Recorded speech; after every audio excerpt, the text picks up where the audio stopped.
perspective that I want to explore this evening is really to do with electric buses, battery electric buses, but diesel electric buses as well, and we'll get to that later on. However, where we need to start really is horsepower. We talk about horsepower, don't we? I think we've been dealing with horses ever since man managed to tame them, and most of that was in an agricultural environment.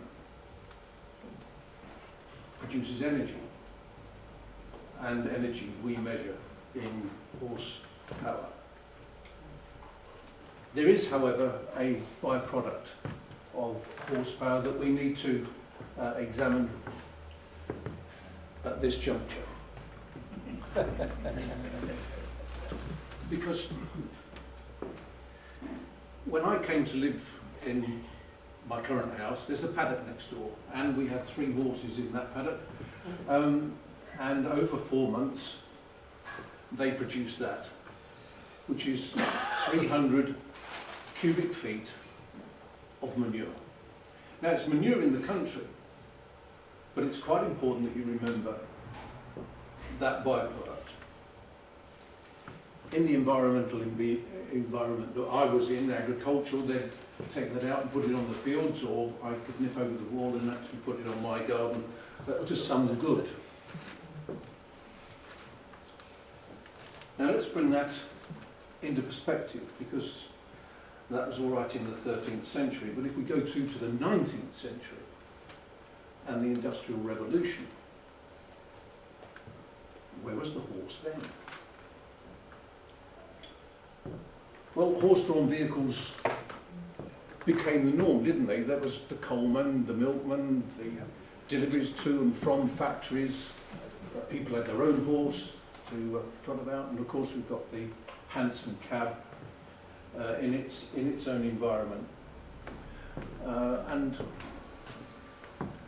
as the stagecoach was developed, so we've got 3 horses in the paddock next door. Well, that multiplies to 30, to 300, to 3,000, 30,000 horses producing 2 buckets of manure, barrows of manure per day. In 1900, the population of England was 32.5 million, and most of those people would have had something to do with a horse or a multiplicity of horses. Now, it's all very well having double-decker buses, and those of you who know me well know I love double-decker buses. Multiply that by millions. I mean, the detritus that came out of horses in a city like Lincoln, but take a city like London and then couple that up with the effluents from coal fires, and you've got a multiplicity of things that are potential danger to not only the human species but to the planet. You know, we're talking about the turn of the 19th century and onwards.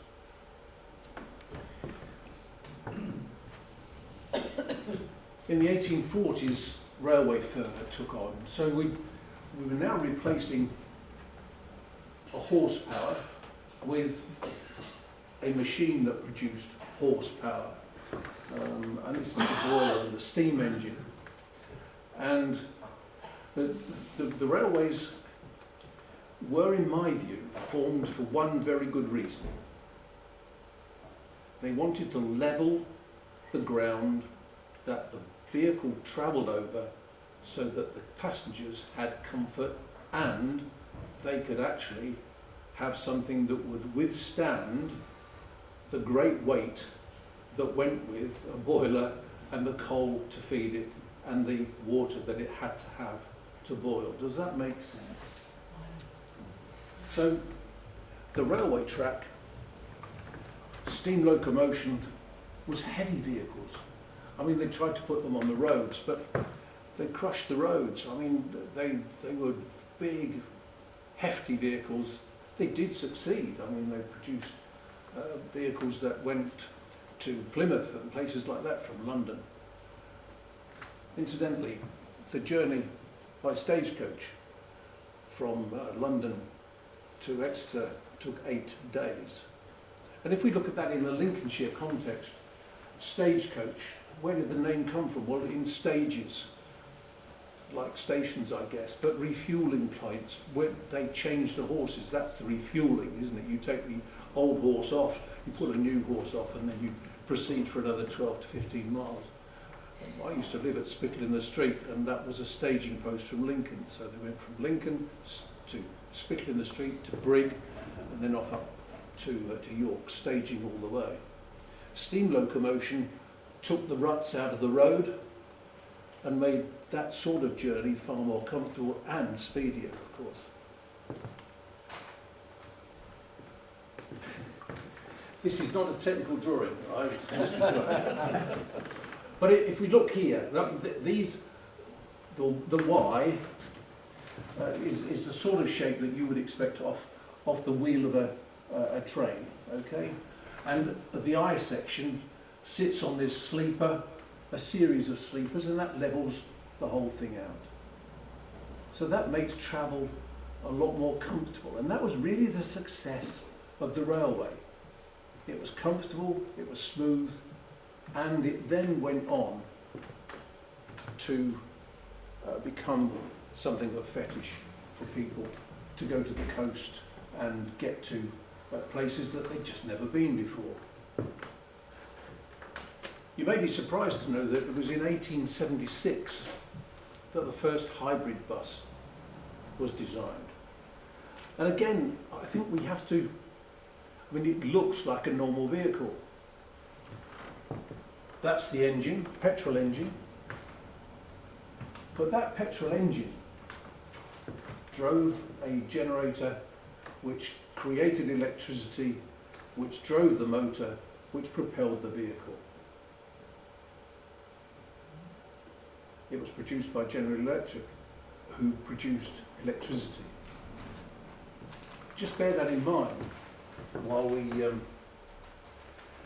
go on and look into these vehicles. I mean, in modern parlance, I suppose,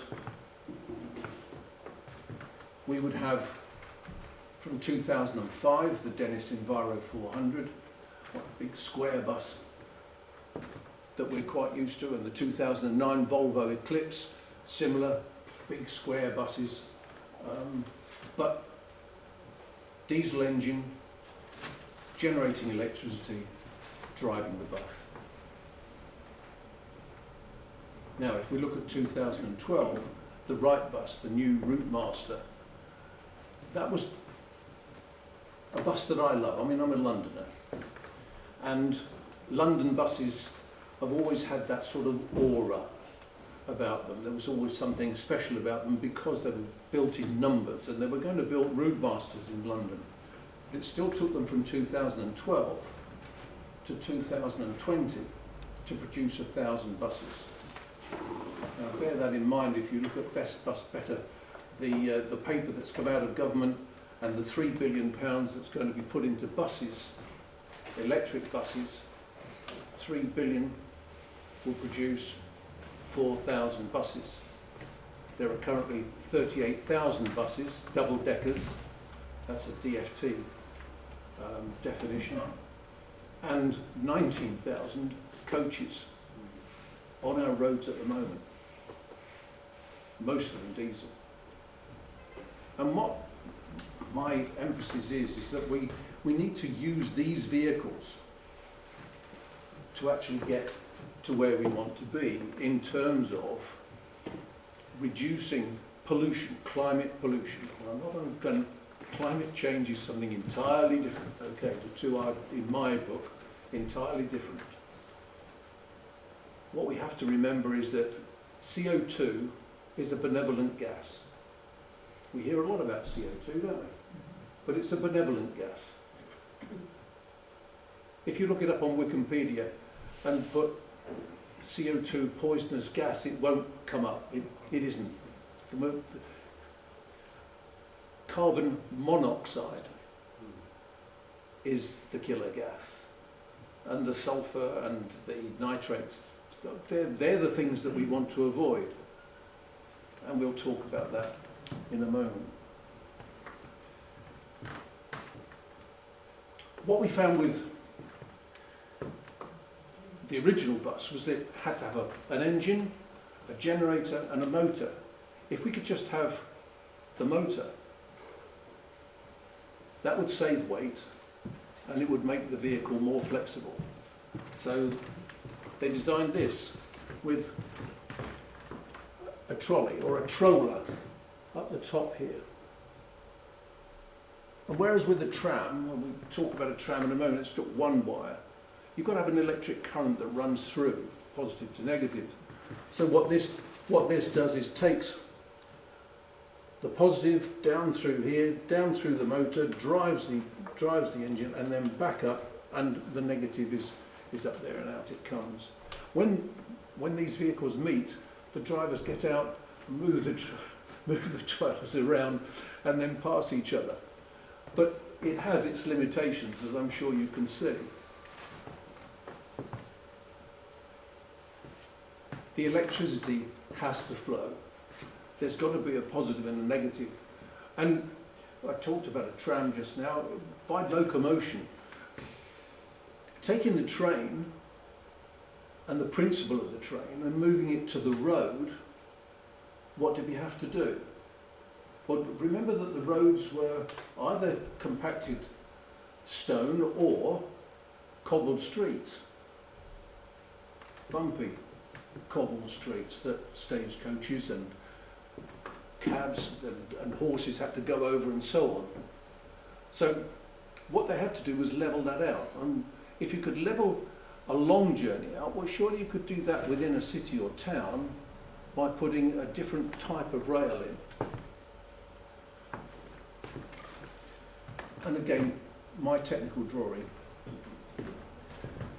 what you've got is a U shape. And if you go to any level crossing, you'll see this U shape. And the railway wheel, the tram wheel, which is steel, sits into it. And that's what gives you your smooth journey over those cobbled streets. So that was the reason. I mean, Lincoln had a tram system right the way up the high street, and never went to the trolley bus. But the point is that the main feature of the tram was levelling the journey out, in my mind, and I think in their mind as well.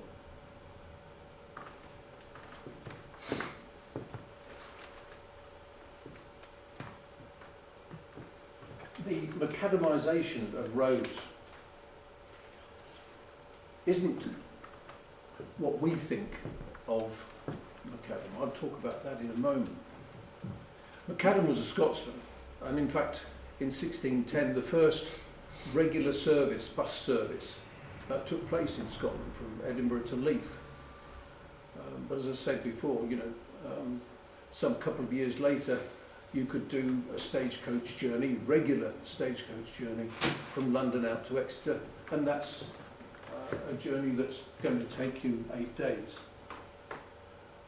What the railway gave us was speed over time. What macadam gave us was compacted granular stone, no bigger than 3 inches, or in fact slightly less than 2 inches, than 3 inches actually, but again 3 inches, compacted to give a hard surface so that these thin wheels, or even wheels with a rubber coating, could run over them quite up. And macadam and Telford actually were the people who were part of the mainstream in producing those roads here and in the United States. Firm track that people could use vehicles on without going into ruts and so on.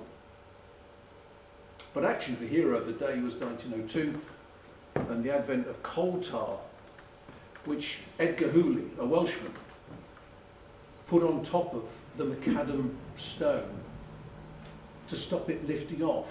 You see, when a wheel goes over a surface, it creates a negative pressure behind it, which takes the dust and the gravel out, and that's how we get potholes today. Our pneumatic tyres are like suction, aren't they? My wife's got one of these things, a brush that cleans dishes, but it's got almost a flat bottom. But you put it in water and you stick it on the side and it stands by itself. It creates suction underneath. And that's exactly what happened to Macadam's roads and Telford's roads, until Edgar Hooley brought along tar, coal tar, and put it on the top, and that stopped that lifting. And he called it and patented tar macadam. Now, with tar macadam roads, nice smooth roads to go on, they took the tram body, and again you'll notice the UK had double-decker. Why double-decker? Because the footprint on the road is smaller to carry twice the passengers, and that's why I like these buses so much. You've got 40-foot long single-decker. You've got on the continent double bendy buses now. Double bendy buses, 80 feet long, single decker. I mean, it's just carnage on the road as far as other road users are concerned. Here was a vehicle, and you'll notice it's got two connectors with the wires above, catenary we call it, cat called Henry, that catenary. So that's how the electrical wire gets positive and negative through the bus, drives it forward, and they took the tram bodies and put them on a pneumatic tired chassis. So you've now got a nice smooth ride, quiet, smooth, no clanking, move to the car. I used to go with my dad down Westminster Embankment on a double-decker tram, and we would get to Westminster Bridge and turn left and go underground right the way up to Holborn. It's all underground car park now. But anybody here travelled by tram? Do you remember that squeal as it went round the corner? Oh, metal on metal, your teeth go like that. And I had the same thing in Boston, Massachusetts, where they again had underground trams. But these are vibration free, and that's why I love them. I make no bones about it. I love them. I used to go on the trolley buses to the Shepherd's Bush Empire with Dad most Saturdays, and we missed that. They repeated the show at the Chiswick Empire, so we'd go there. So the thing about the tram versus in-motion charging, which is what I'm talking about, that's a trolley bus, in-motion charging. In other words, you're charging onboard batteries while you're moving the vehicle. In other words, it's still in service. The alternative is you take it out of service for a period of time to charge a battery. Even if it's en route, you have to stop the vehicle to take on the charge. People talk to me, I'd say trolley buses, and people say, oh, you mean a tram? No, actually, a tram involves digging the road up and putting those rails that I showed you. Now, those rails are U-section.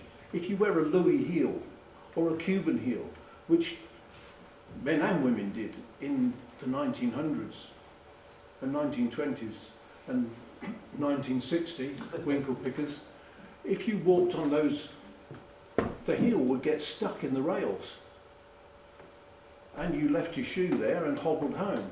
And I remember a lady actually couldn't get her foot out of her shoe, and there was a nasty accident on a level crossing. So the tram has a disadvantage, not just in noise, but also in safety. The trolleybus wires are 18 feet above the road.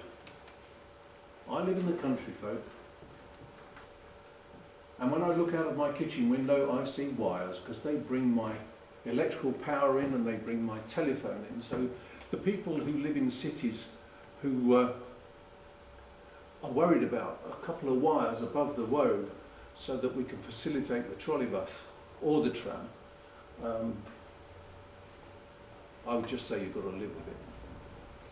Now the cost of putting a tram system in is £20 million per mile. Dig the road up, move buildings, have a very set route for it to go. For a trolleybus, something between 1.2 and 1.5 million per mile. And that's quite important. That's quite important.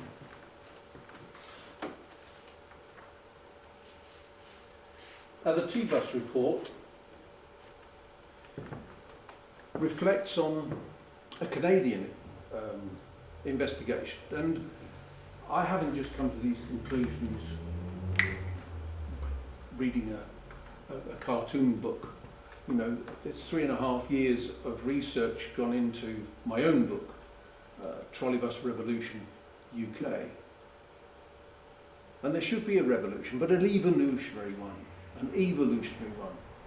38,000 double-deckers, 19,000 coaches. You can't just take those out, and you can't just produce them overnight. Wrightbus, when they produced the Route Master, their highest production year produced 862 buses. Our government wants to replace 38 plus 19 by 2030. Ain't going to happen. And it's certainly not going to happen with 3 billion, which will produce 4,000 buses. So what's the alternative? Well, we'll come to that in a moment. Let's have a look at these figures. If you take a battery electric bus, BEB, battery electric bus, what you've got to do is take it out of service. Now they run these in York. So if you go to the York Outlet Centre and you find my hearing aid, please return it. But if you go to the York Outlet Centre, you will find a park and ride which takes you into the centre of York. Those buses, I asked the driver, how many journeys do you do? 8 in, 8 out, 16 journeys. Then what do? I go back to base and they charge the bus. Now if they trickle charge the bus, that's 6 to 8 hours to trickle charge a bus. If they charge it up, bless you, if they charge it up at speed, then what they do is damage, the same as you do with your mobile phone, you know, this thing. If I put this on at 10 o'clock at night, on charge, it tells me that it's going to be ready at 4:30 the next morning.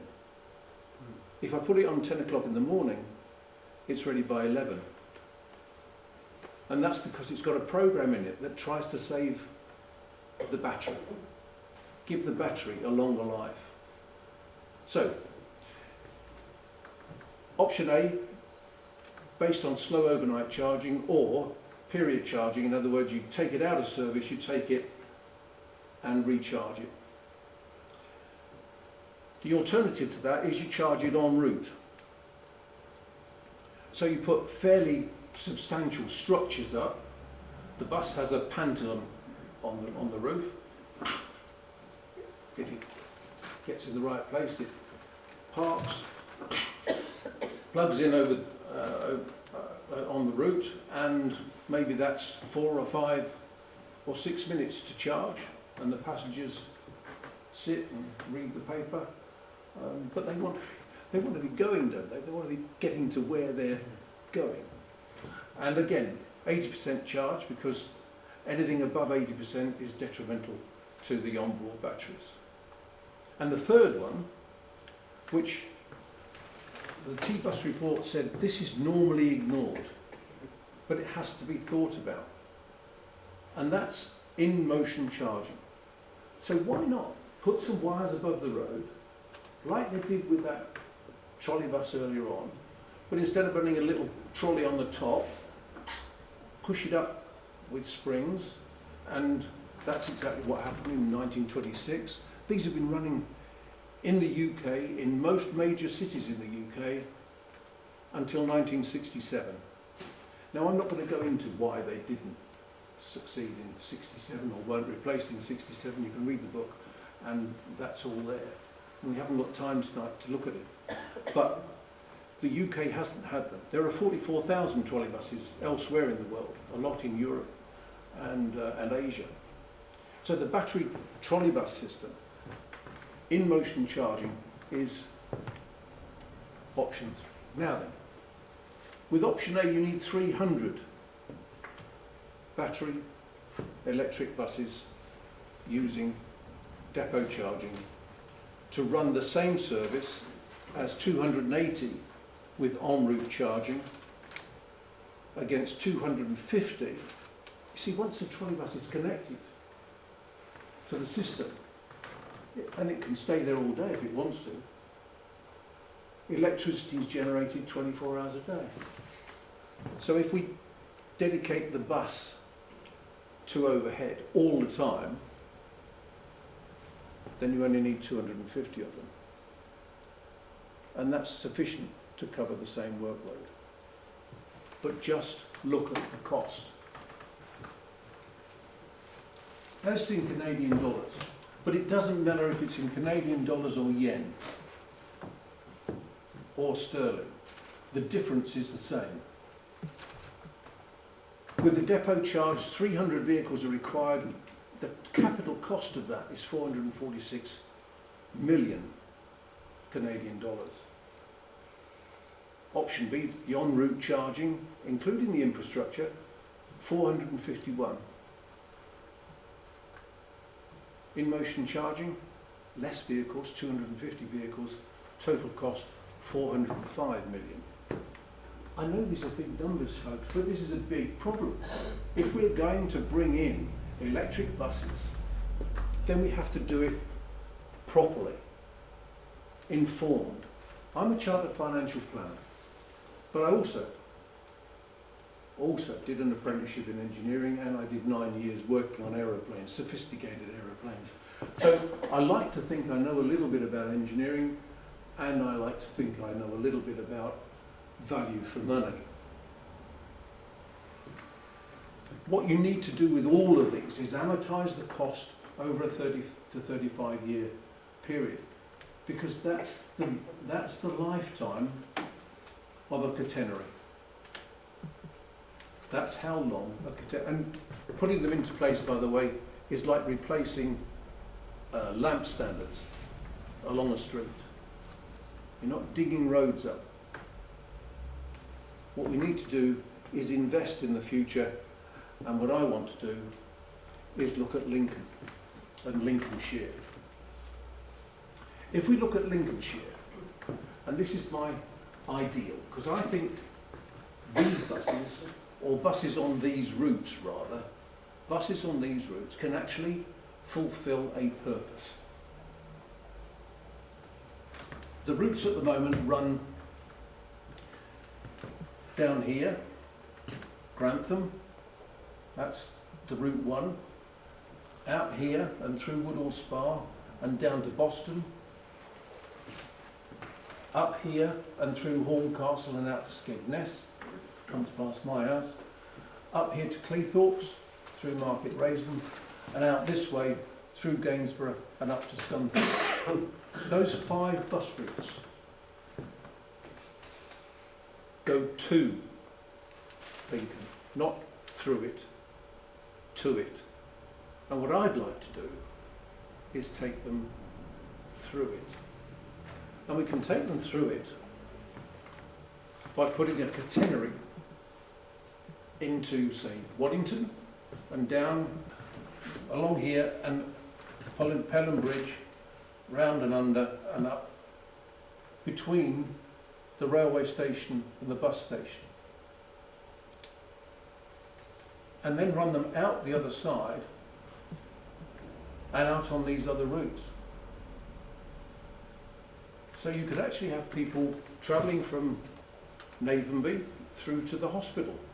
Wouldn't that make sense? Instead of getting off. See, if you bring all the buses into one place, and they're all diesel buses, what are they producing? Carbon monoxide, sulphur, and nitrate, toxins. So we can clean up. And I'm only talking about 24 buses. But those buses come backwards and forwards through. You've probably got 150 or more journeys through the centre of Lincoln at the moment, which are going to the central bus station, creating a problem. Now,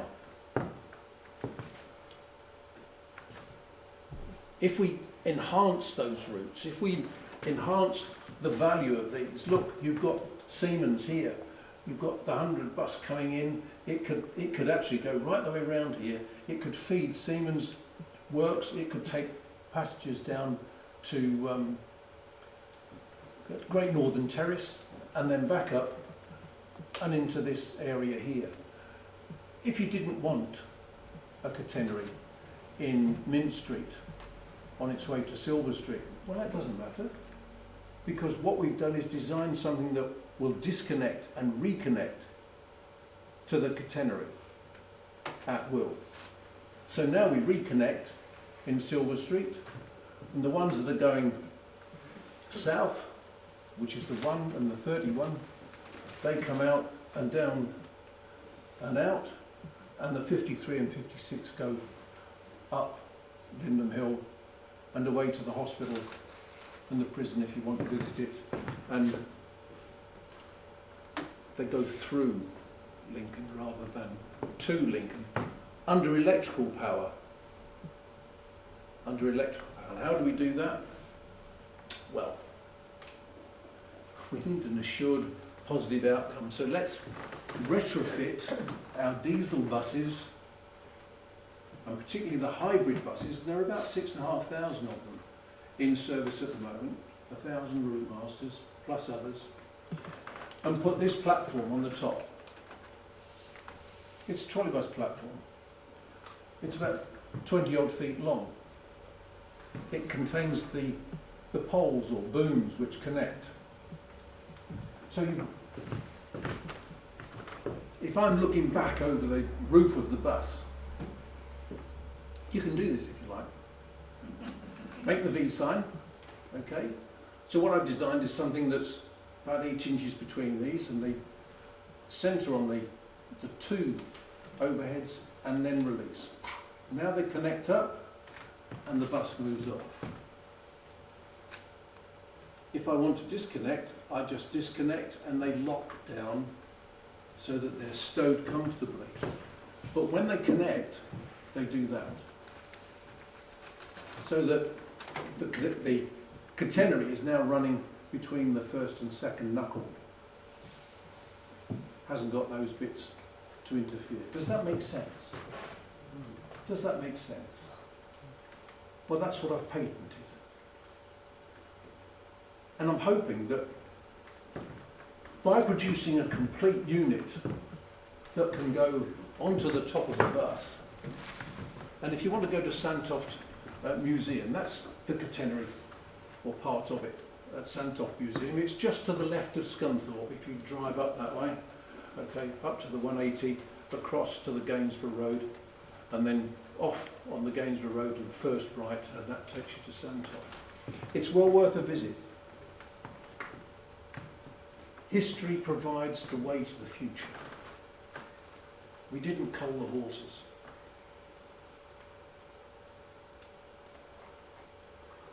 Why would we cull a diesel bus? Why would we suddenly take fossil fuels and dump them?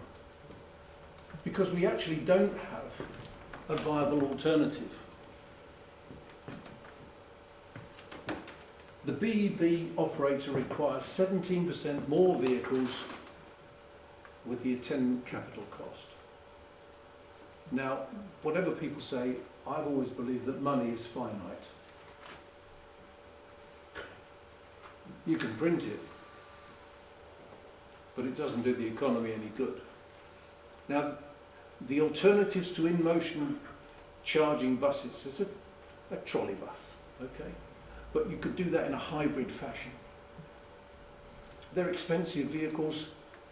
You're talking £450,000 to £600,000 per bus, okay? Now, there's a significant capital uplift because you're talking £50 million for a start just to buy the appropriate bus. That's the difference between the staged bus, okay, and the in-motion charging bus. And the type of unit that they use in York comes somewhere in between. Battery life is shortened, so you might have a 3 or 4 year life, whereas with in-motion charging, because it's trickle charge, you've probably got a 5 to 6 year battery life. And that in itself saves money. £36 million on a 300 vehicle fleet. It's money. It's money.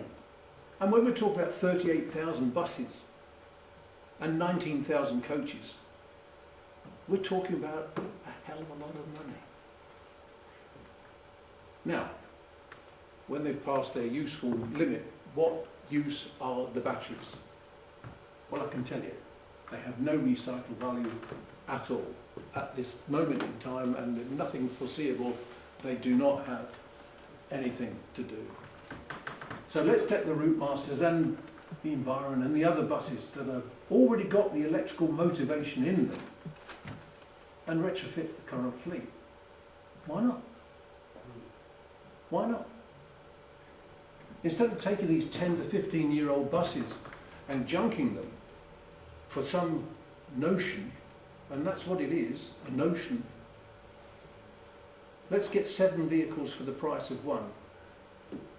Renew the life of those vehicles for another 10 to 15 years, because our vehicles actually last 25 to 30 years. Well, if they last 25 to 30 years and have a normal retrofit, so a refurbishment at 10 to 15 years, why not retrofit the unit on the top at the same time? And that would cost what? £47,000? Oh, the bus is worth 42 now instead of the £365,000 it cost 10 to 15 years ago, or 10 years ago, because we're talking about the Route Master. And now we're going to add value to it. Add value to it. If you're going to sell it, where would you sell it to? I mean, again, we want to do away with fossil fuels. China are building 580 new coal-fired power stations. India, 246 new coal-fired. We contribute 1% or less of the environmental hazard that the world is beset with at the moment. Let's do something with our buses, and it's a long-term investment. And why not local authorities? Who produced the electricity in the past? Who funded it? Local authorities. It was only when they were nationalised in 1947 that they went to a central governance and funding. So why couldn't they do that again? I understand that Lincolnshire County Council may have something like £300 million in their investment account, which they draw income from, and that income provides the services that are around. Now, whether they have their own, it doesn't really matter. It's a large sum of money. If we took 10% of that, we could do what we want to do with those 24 buses and a catenary, put the catenary up, 8.5 miles of catenary in Lincoln, and test the system. I mean, we invented the tank, for heaven's sake. The microwave, Megatron, was developed here in AEI before they took it away into the Midlands.